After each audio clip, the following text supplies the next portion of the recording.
తెలంగాణలో ఉన్న 8 యూనివర్సిటీస్లో చదివే స్టూడెంట్స్ అందరికీ కూడా ఇది ఒక బిగ్ అలర్ట్. మీరు హాస్టలర్స్ అయినా డే స్కాలర్స్ అయినా కూడా అందరూ ఒకసారి ఈ విషయాన్ని చెక్ చేసుకోండి.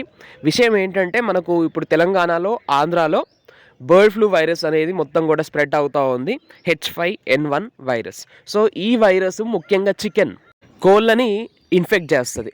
అయితే ఇదంతా మాకెందుకు ఇప్పుడు అంటే, మీరు హాస్టలర్స్ అయితే, మీరు యూనివర్సిటీ హాస్టలర్స్ అయితే మీ హాస్టల్కి వచ్చే కోళ్ళు చికెన్ ఎక్కడి నుండి వస్తున్నాయి అంటే లైవ్ చికెన్ తీసుకొస్తే, అంటే బ్రతికున్న కోళ్ళని తీసుకొచ్చి హాస్టల్లోనే కట్ చేసి కర్రీ వండేటైతే ఆ లైవ్ చికెన్ ఎక్కడి నుండి వస్తున్నాయి, వచ్చే చికెన్ హెల్దీగా ఉన్నాయా లేదా అనేది ఒకసారి చెక్ చేసుకోండి.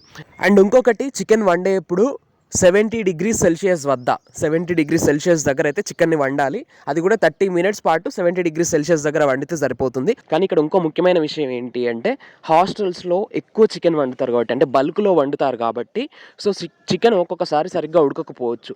దీన్నే మనం అన్ఈవెన్ కుకింగ్ అంటాం.